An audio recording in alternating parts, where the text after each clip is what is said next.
अखिलम नहि वेद धाता नो वारिगिरीशो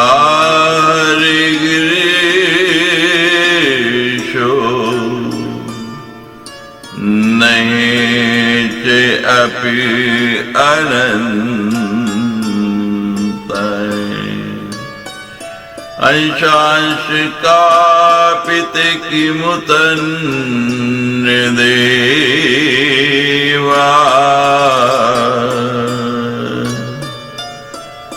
तस्यै नमोऽस्तु सततं जगदम्बिकाय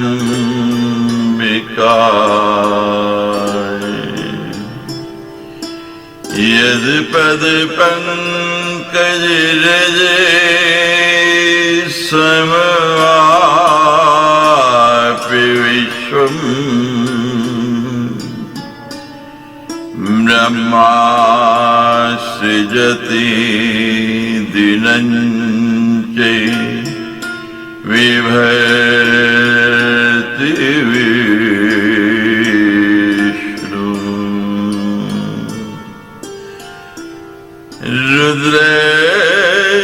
रुद्रैस्सहति नेत्ररथा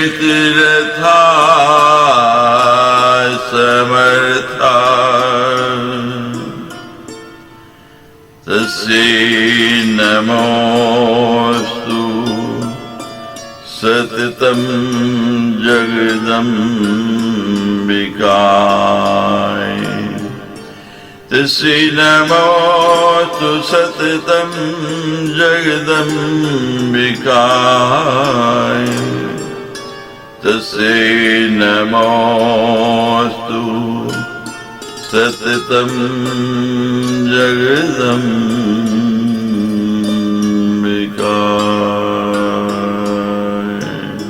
समो अध्याय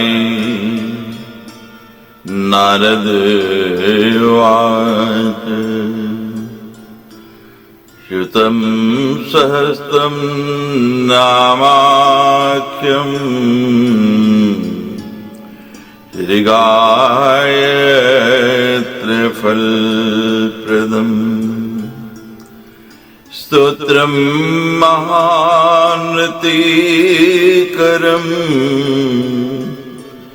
महाभाग्यकरं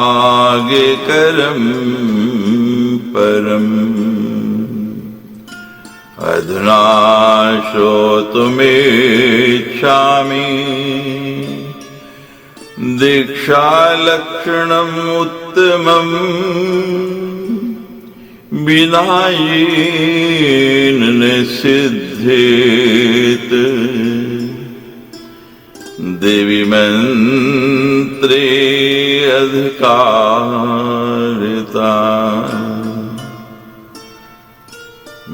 ब्रह्मणानां क्षत्रियाणां विशाम स्त्रीणां तथैव च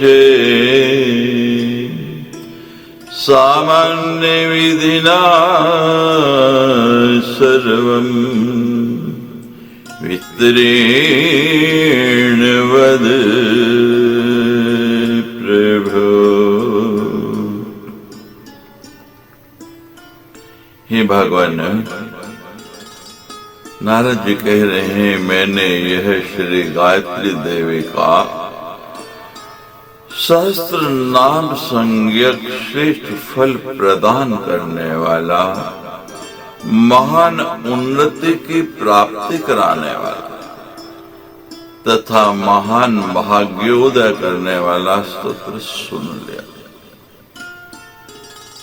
अब मैं दीक्षा का उत्तम लक्षण सुनना चाहता हूँ, जिसके बिना ब्राह्मणों, क्षत्रियों, वैश्यों तथा स्त्रियों को देवी मंत्र जपने का अधिकार प्राप्त नहीं होता। अतः हे प्रभु, सामान्य विधि से दीक्षा संबंधी संपूर्ण प्रसंग का विस्तार पूर्वक वर्णन कीजिए। श्री नारायण उवाच। शृणु दीक्षां प्रवक्ष्यामि शिष्णानां भवितात्मनां। दीवग्नि गुरुपूजा यदिकारो यया भवेत्। दिव्यज्ञानं हि आदद्यात् कुर्याद् पापक्षयं तु या। सैव दीक्षेति सम्प्रोक्ता वेदतंत्र विशारद। श्री नारायण बोले, हे नारद सुनिए, मैं आपको पुण्यात्मा शिष्यों के दीक्षा लेने का विधान बता रहा हूं, जिससे उन्हें देवता, अग्नि तथा गुरु की पूजा आदि का अधिकार प्राप्त हो जाता है। जो दिव्य ज्ञान दे और जो पापों का क्षय करे, उसी को वेद तंत्रों के पारगामी विद्वानों ने दीक्षा इस नाम की संज्ञा दी है। अवश्यम सातु कर्तव्या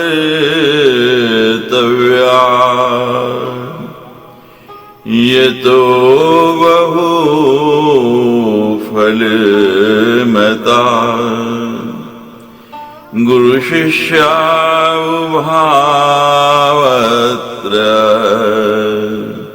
अप्यते शुद्धावपेक्षितो। गुरुस्तु विधिवित् प्रातः कृत्यं सर्वं विधाय स्नान संध्यादिकं सर्वं यथा विधि विधाय कमंडलो करो मोनि गृहं यायात् सरितटात्। यागमण्डपमासाद्य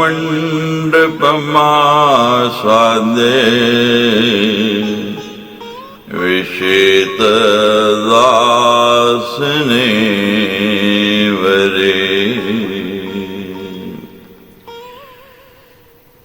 दीक्षा अवश्य लेनी चाहिए। जीवन में दीक्षा बहुत ही आवश्यक है, जरूरी है, क्योंकि यह अनेक फल प्रदान करने वाली बताई गई है।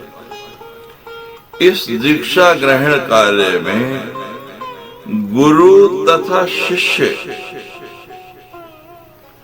दोनों ही अत्यंत शुद्ध भाव वाले होने चाहिए। गुरु का भाव भी, दीक्षा देने वाले का भाव भी शुद्ध होना चाहिए और लेने वाले शिष्य का भाव भी शुद्ध होना चाहिए।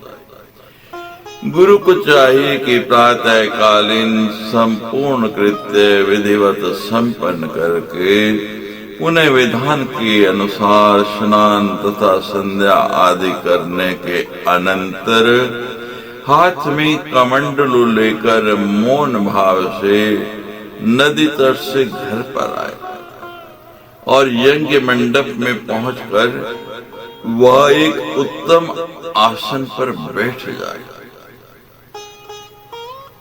आचम्य प्राणनाय में गंध पुष्प मिश्रितम् सप्तवारास्त्र मंत्रेण जप्त संवारी सुसाधेत वारिणातीन मतिमाने स्त्रमंत्रम समुच्चिरान प्रोक्षित द्वारम अखिलम तत पूजम समाचरेत।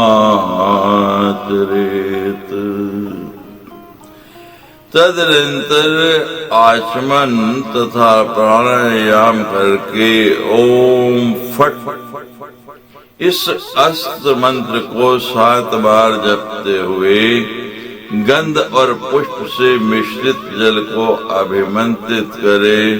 उन्हें बुद्धिमान पुरुष को चाहिए कि अस्त्र मंत्र का उच्चारण करते हुए उसी जल से संपूर्ण द्वार का प्रोक्षण करे और उसके बाद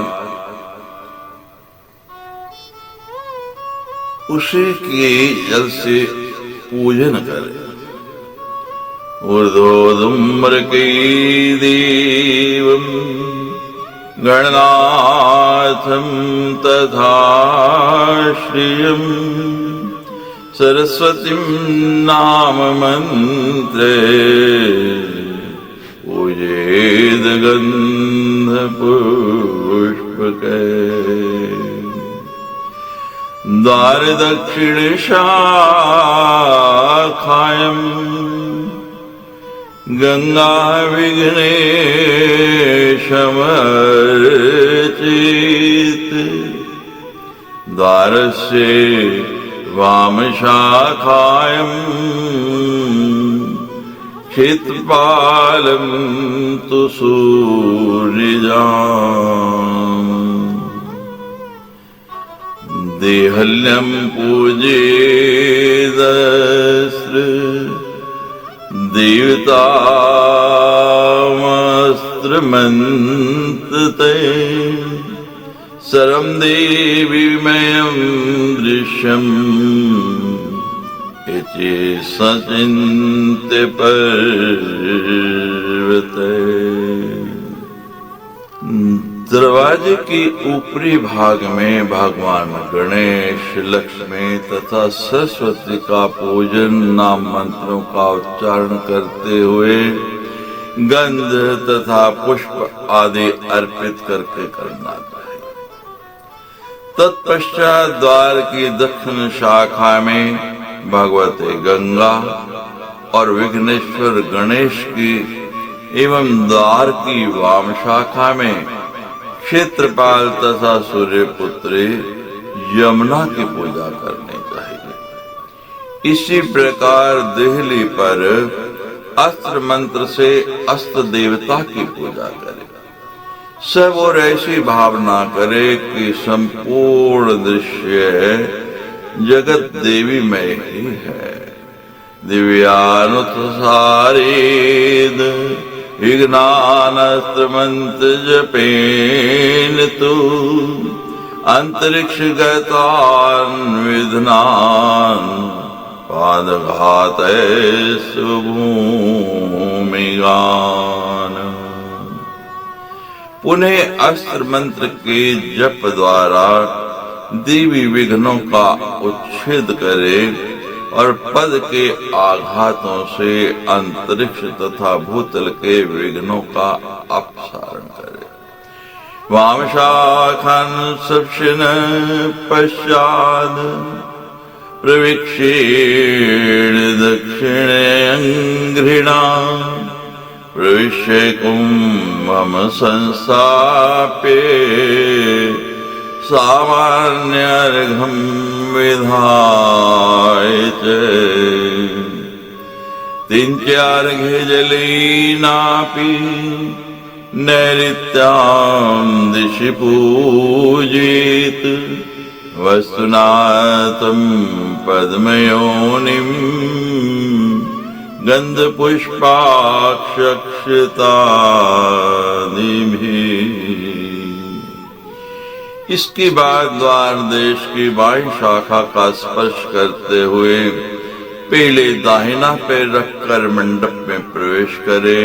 भीतर प्रवेश करके जल का कलश रखकर सामान्य अर्घ्य बना ले और उसी अर्घ्य जल से तथा गंध पुष्प अक्षत आदि से नैऋत्य दिशा में वास्तु के स्वामी पद्मयोनि ब्रह्मा की पूजा करे। ततै कुर्याद पंचगव्यम तीन चार घ्योदकेन तोरण स्तंभ पर्यंतम प्रोक्षेण मंडपम गुरु सर्वदेवीमयं चेदं भावेन मनसा किल मूलमन्त्रं जपन् भक्त्या प्रोक्षं स्याजसराणुना।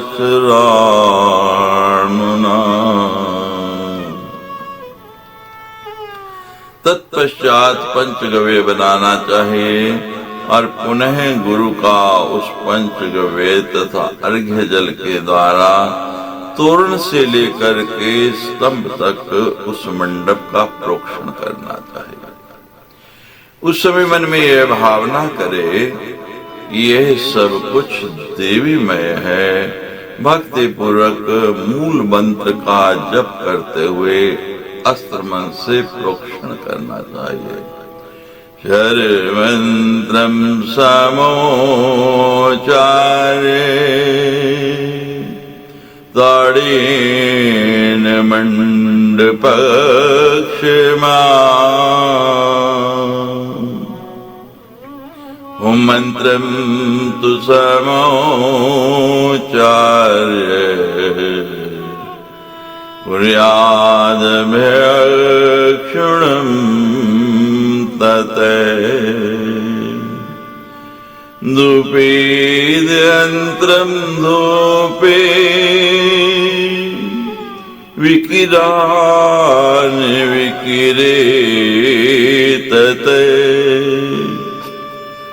मार्जेतामस्तु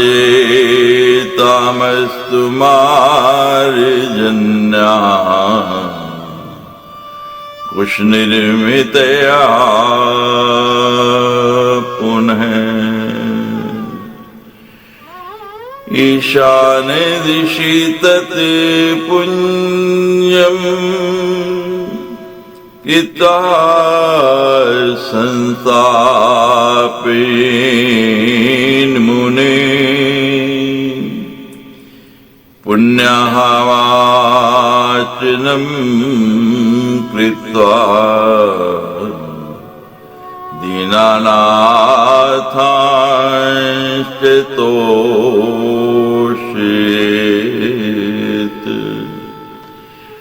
अस्त्र मंत्र का उच्चारण करके मंडप भूमि का ताड़न करे और इसके बाद होम इस मंत्र का उच्चारण करके उस पर जल के छींटे दे।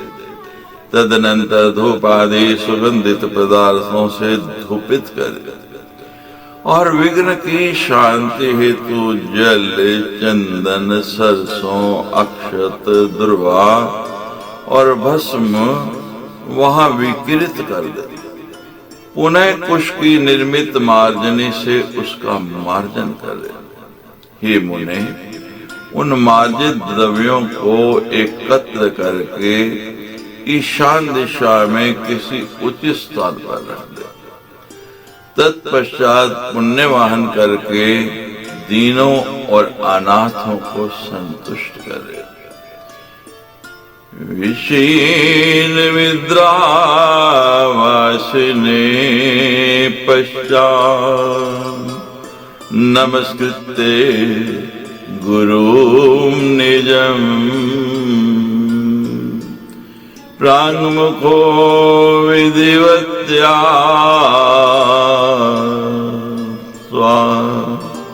देवमन्त्रस्य देवताम्। भूतशुद्ध्यादिकं कृत्वा पुरोक्तेनेव वर्त्मना ऋष्यादिन्यासकं कुर्यात् देवमन्त्रस्य वे मुने।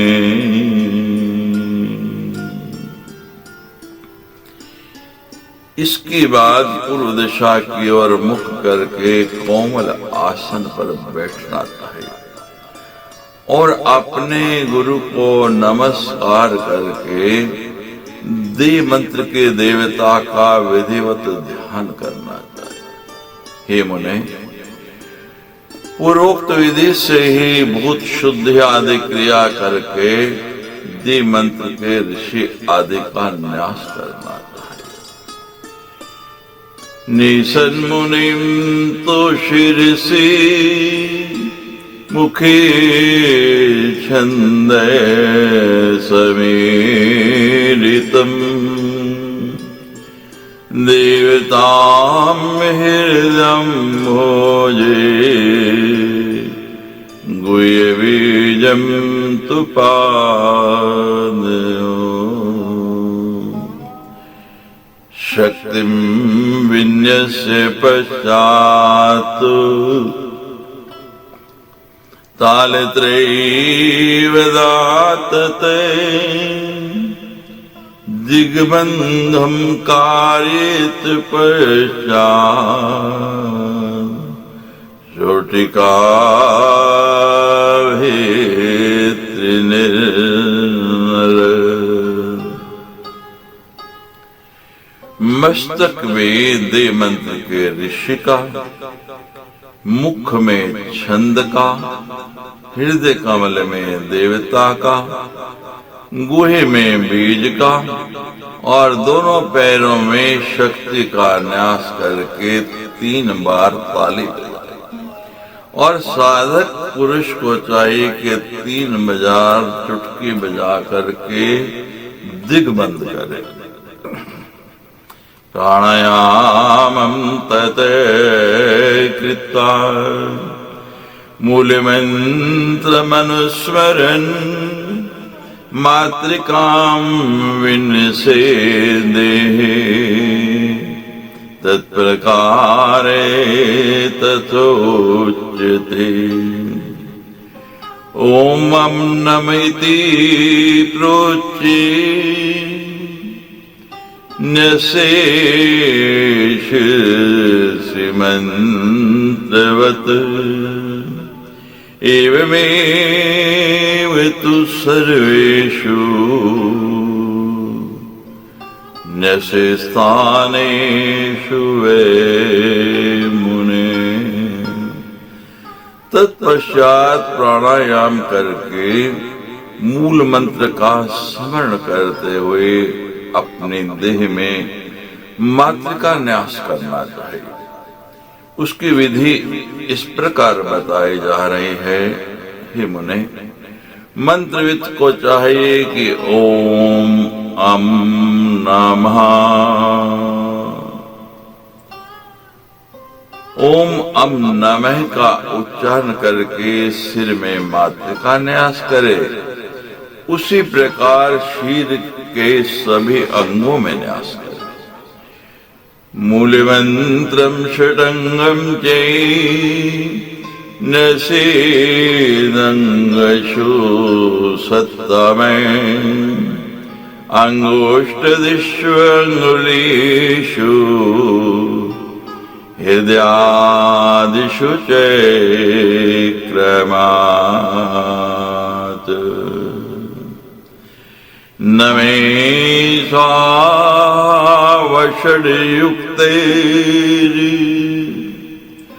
हुं वो षट्फट पदान्विते प्रणवादि अयत्रमन्त्रे षड्भिरेव षडङ्ग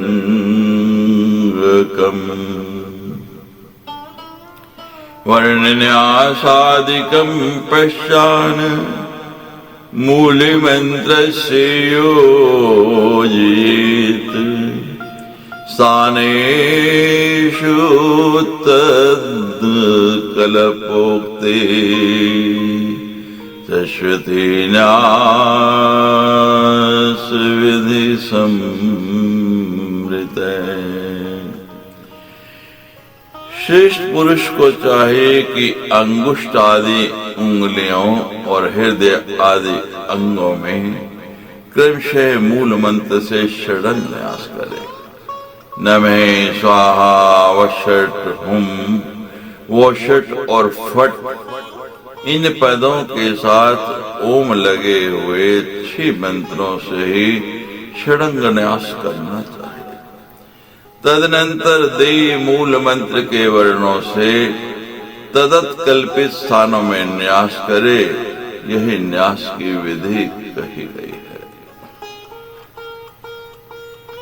ततो निज शरीरे अस्मिन् जयन्त दे दासिनम् शुभम दक्षांसे जैन से धर्मम वामांसे ज्ञानमेव च उमारोचापि वैराग्यम् दक्षो रावथ विनयसेत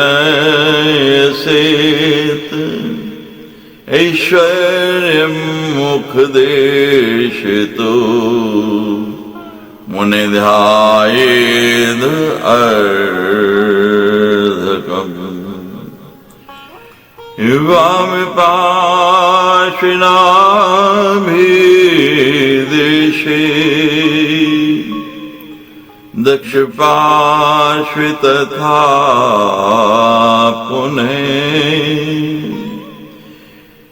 नयान्दिश्चपि ज्ञानादीन् पुरोक्तनैव विन्यसेत्।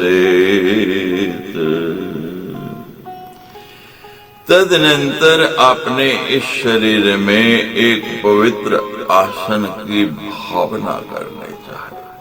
हे मुने, इसके दक्षिण भाग में धर्म, वाम भाग में ज्ञान, वाम उरु में वैराग्य और दक्षिण उरु में ऐश्वर्य का न्यास करना चाहिए। साथ ही वाम पार्श्व नाभि स्थल तथा दक्षिण पार्श्व में नए समास पूर्वक क्रमशः धर्म, ज्ञान तथा वैराग्य का अर्थात अधर्म आदि का न्यास करना चाहिए। बाधा धर्मदे प्रोक्ता पीठस्य मुनिसत्तम अधर्माद्यास्तु गात्राणि स्मृतानि मुनिपङ्गवे मध्ये अनन्तं हृदि स्थाने न्यसीन् मृद्वासिने सरे प्रपञ्चपद्यं विमलं तस्मिन् सूर्येन्दुपाविकाम् नेशकलायुतान्मन्त्री संक्षिपाता वदाम्यहम् सूर्यस्य द्वादश कलास्ता इन्दो षोडश संवृता दशवेनी कला प्रोक्ता युक्तास्तु तान् स्मरेत् सत्वं रजस्तमश्चैव न्यसेतेषामथोपरि आत्मानामन्तरात्मानम् परमात्मनं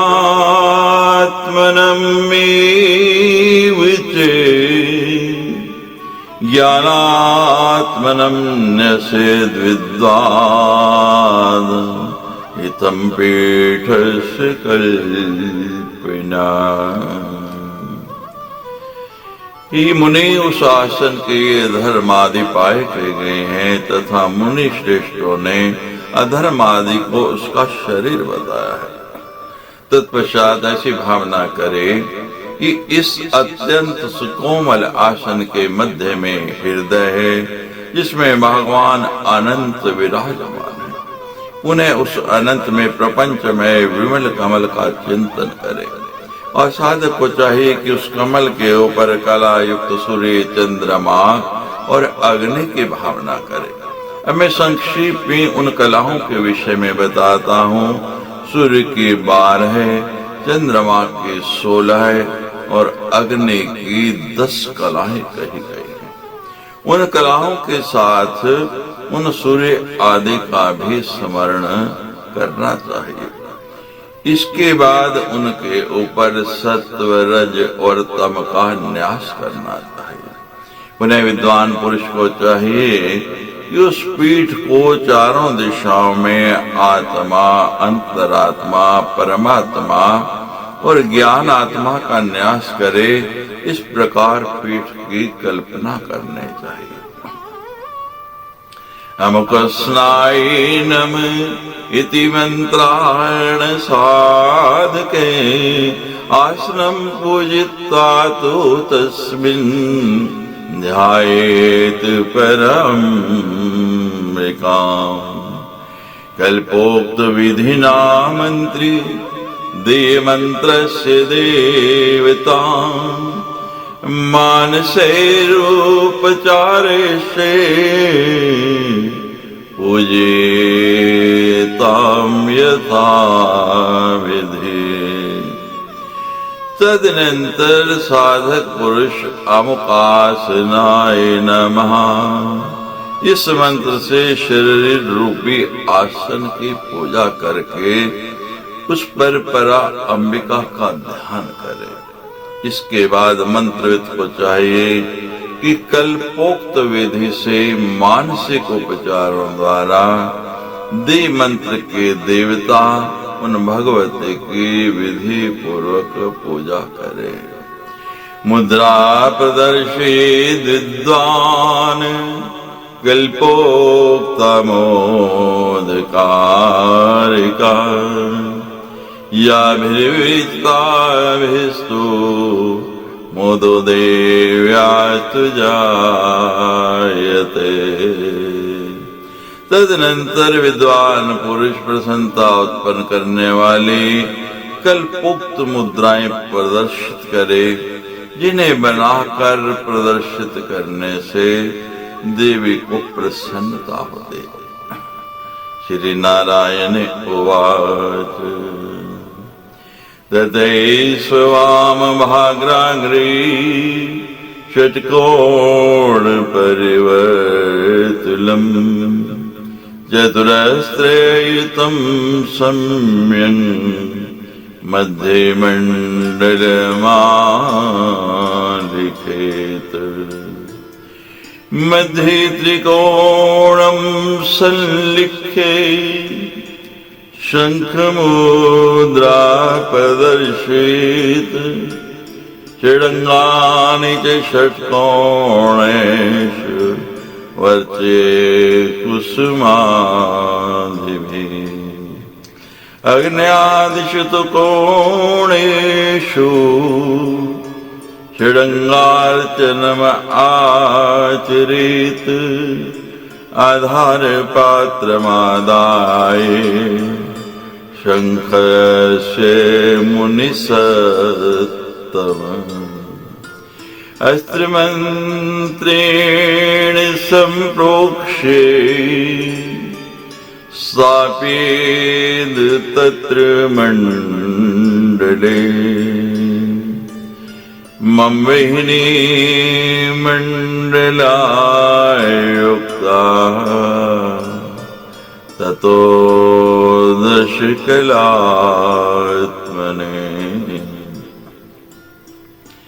अमुक देव्या अर्घ्य पात्र स्थानायनम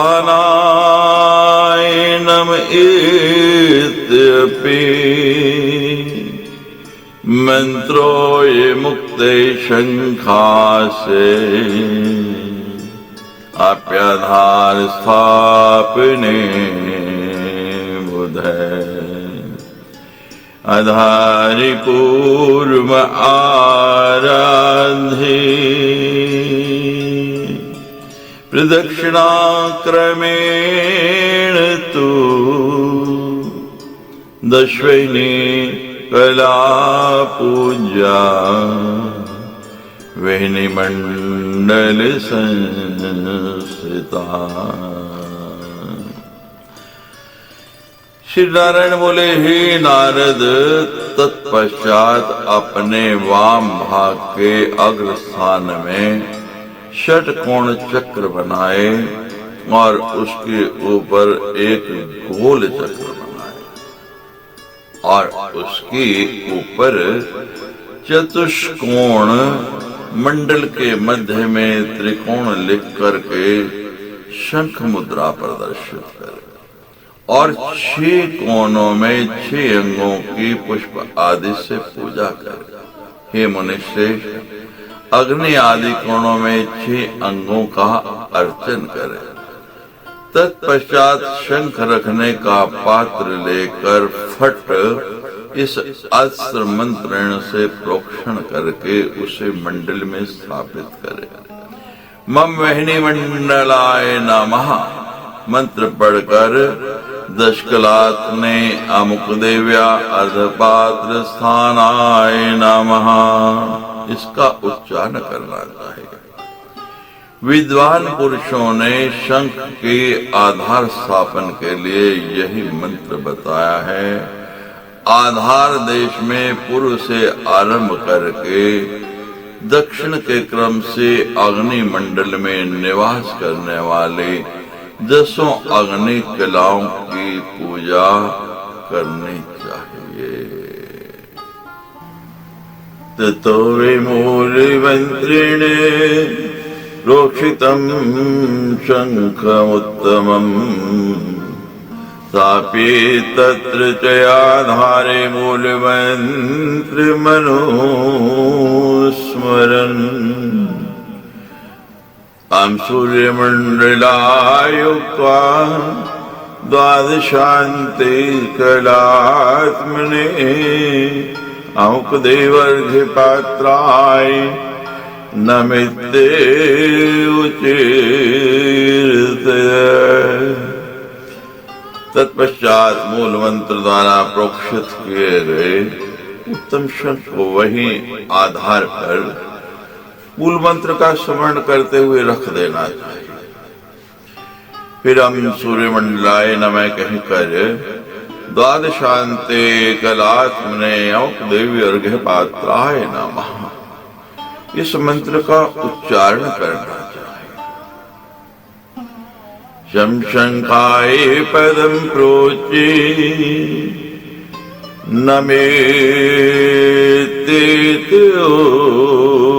नमेत्योच्चरेत्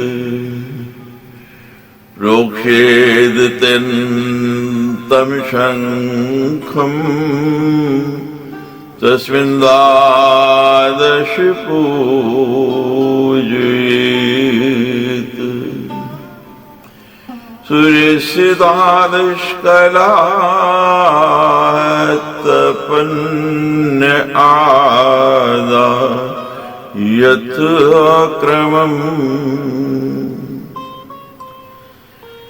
इलोममात्रिकां प्रोचे मूलमन्त्रविलोमिकम् जलेरापुरी शङ्खं तच्चेन्दुकलां न्यसीत् ओम सोममण्डलायो हित्वादे षोडशकलात्मने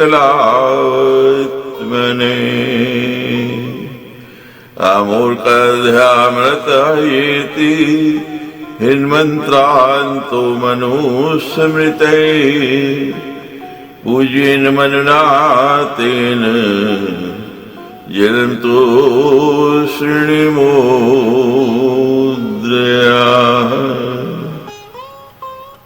इसके बाद शम शंखाय नमः इस पद का उच्चारण करके उसी से उस शंख का प्रोक्षण करे और शंख में सूर्य की तपने आदि 12 कलाओं की यथाक्रम रीति से पूजा करे।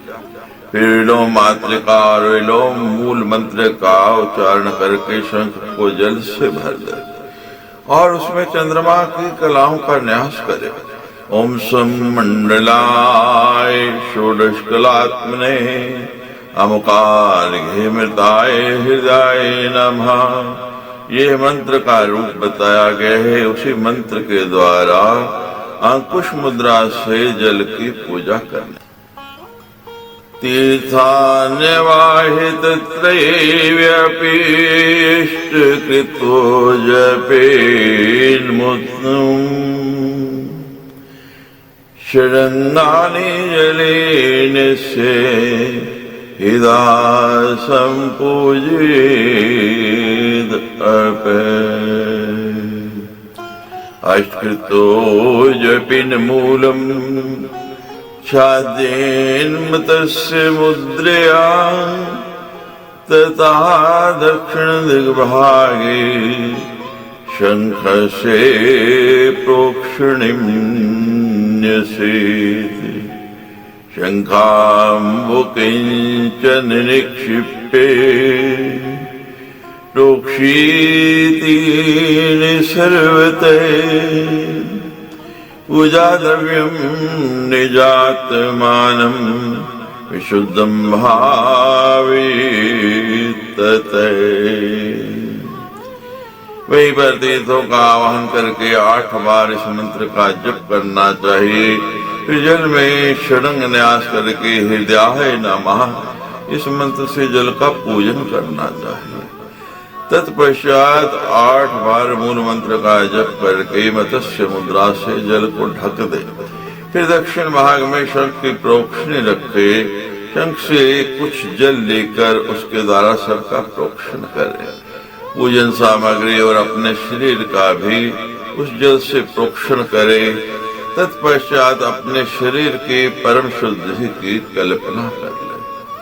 श्री नारायण उवाच तते सुवर्तो विद्यां सर्वतो भद्रमण्डलम् संलिख्य कर्णिकार मध्ये पूरे चरितण्डुले। आस्तिरे धर्मातन्त्रेव न्यसेत् कुचलक्षणम् आधार शक्तिमारभ्य पीठमवन्तमर्चेत्। श्री नारायण बोले, हे नारद, इसके बाद अपने सामने वेदी पर सर्वतोभद्र मंडल बनाकर उसकी कर्णिका के मध्य भाग को अग्नि धान के चावल से भर दे। वहीं पर कूर्च संज्ञा वाले कुशों को स्थापित करके ओम आधार शक्ति नमः, ओम मूल प्रकृति नमः, ओम कूर्माय नमः, ओम शेषाय नमः, ओम क्षमाय नमः, ओम सुधा सिंधवे नमः, ओम दुर्गा देवी योग पीठाय नमः इन मंत्रों का उच्चारण करके पीठ का पूजन करें। निर्णम कुंभमादायप्यस्त्रादाभिचलितान्तरं तन्तुनावेष्ट्यदतं तो त्रिगुणानारेण चेत् नरोतन्दरं कूर्च्यतम् यन्दाधिपूजितं सापे तत्र पीठे तु तारमन्त्रे देशिके। तदनंतर छिद्र रहित कलश हाथ में लेकर फट इस अस्त्र मंत्र से अभिमंत्रित जल के द्वारा उसे प्रक्षालित करे। इसके बाद तिगने रक्त सूत्र से उस कलश को आविष्टित करे। उस कलश में नवरत्न तथा कूर्च डालकर गंध आदि से उसका पूजन कर प्रणव मंत्र का उच्चारण करते हुए उस पीठ पर कलश को साधक स्थापित करते। एकम कुंभस्य पीठस्य भावेद पुरी ततः मातृकां प्रतिलोमेन जपन्ते थोदक मुने मूलमन्त्रं च संजप्य पुरेद देवता धिया अश्वत्थ सम्राणं कोमलेन विपल्लवे चादेत कुंभवदनं चषकं सफलाक्षतं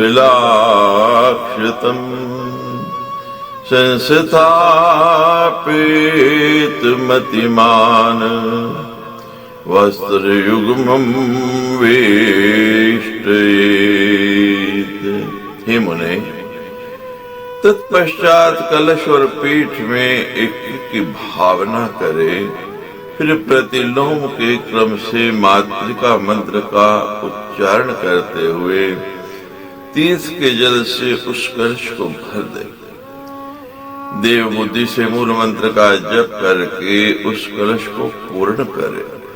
तदनंतर बुद्धिमान पुरुष को चाहिए कि पीपल, कटहल तथा आम के कोमल नवीन पल्लवों से कलश का मुख आच्छादित कर दे और उसके ऊपर फल और अक्षत सहित पात्र रखकर 2 वस्त्रों से उस कलश को वेष्टित कर दे। प्राणस्थापन मंत्री प्राणस्थापनमाचरेत् आवाहनादि मुद्राभिर्मो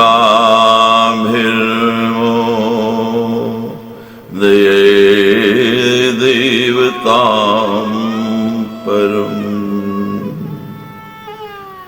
जायतां परमेशानिं कल्पोक्तीन प्रकारिते स्वागतं कुशल प्रश्नं दिव्याग्रे समुच्चरेत्।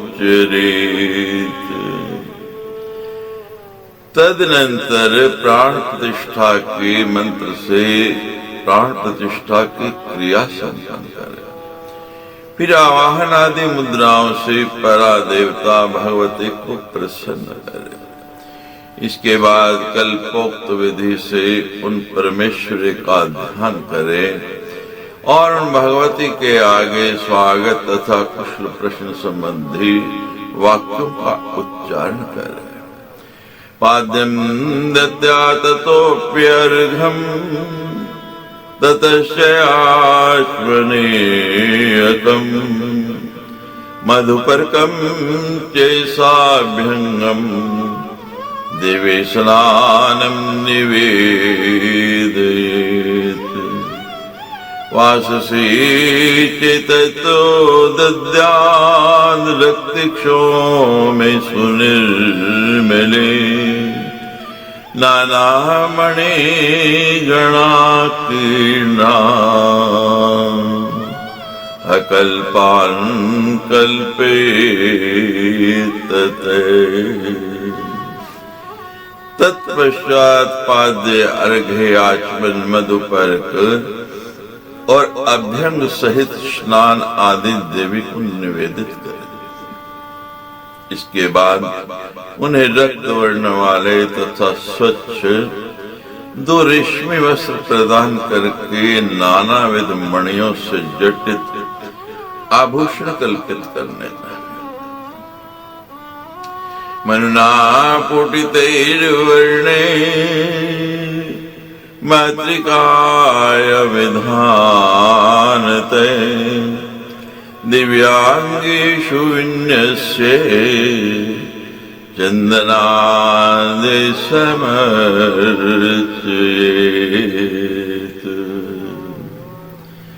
गंधे काला गुरु भवे कर्पूरेण समन्विते काश्मीर चंदनं च अपि कस्तूरी सहितं मुने कुंद पुष्पादि पुष्पाणि परदेवै समर्पयेत् धूपो गुरु पुरुरातो क्षीरचंदन शर्करा मधुमिश्रा समृता दिव्या प्रिया धूपात्मना सदा दीपाननेकान् दत्तात् नैवेद्यं दर्शयेत् सुधे प्रतिद्रव्यं जलं दद्यात् प्रोक्षणे तं नित्यन्यथा ततैकुर्याद् अंगे पूजा कल्पोक्ता वर्णानि च।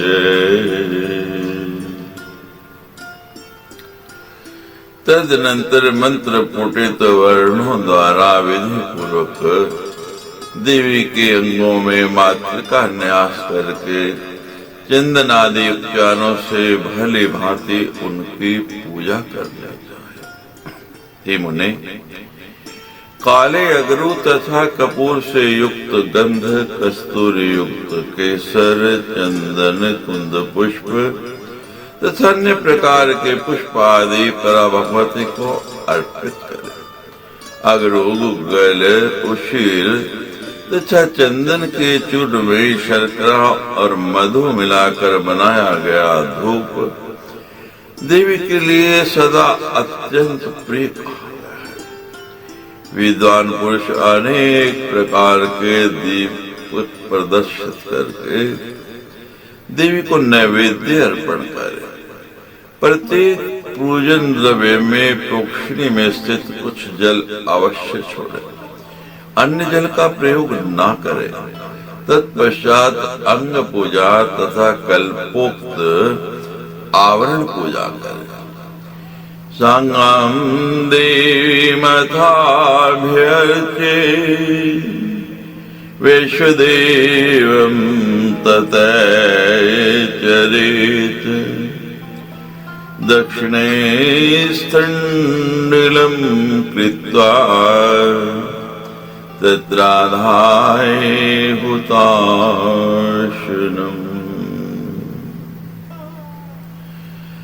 मूर्तिस्थां देवतां तत्र आवाहि सम्पूज्य चक्रमात् तारव्याहृतिभिर्हुत्वा मूलमन्त्रेण वै ततः पंचविंशतिवारं तु पायसीन ससर्पिषा उनेत पश्चाद्याहितिभिः पुनश्च जूयान् मुने। देवी की सांग पूजा करने के बाद विश्वदेव की पूजा करें। तदनंतर दक्षिण दिशा में विधि बनाकर उस पर अग्नि स्थापन करके कलश सहित देवता का आवाहन कर क्रम से अर्चन करें। इसके बाद प्रणव पूर्वक विरहतियों सहित मूल मंत्र का उच्चारण करते हुए घृत सहित खीर की 25 आहुतियां। तत्पश्चात हे मुने बृहति मंत्रों से हवन करे। पंचवी गंधाद्यर्चिता च देवी पीठित योजयेत् वेणीं विसृज्य हविषा परितो विकिरेद बलिम्। तदनंतर गंधादि उपचारों से देवी की पूजा करके उन्हें पीठ पर विराजित करे। इसके बाद अग्नि को विसर्जित करके वहां होम से अवशिष्ट खीर की बलि प्रदान के रूप में चारों ओर बिखेर दे। देवताया पार्श्वेद्भीमो गंध पुष्पादि संयुतान् पंचोपचारान् दत्त्वात् ताम्बूलं छत्रचामरे। दद्यो देवी ततो मंत्रं सहस्रावृत्तितो जपेद जपं समर्पेत शयनं विक्रेदिशि संस्थिते। कर्करे सायपीतस्यां दुर्गामावाह्यं पूजयेत्।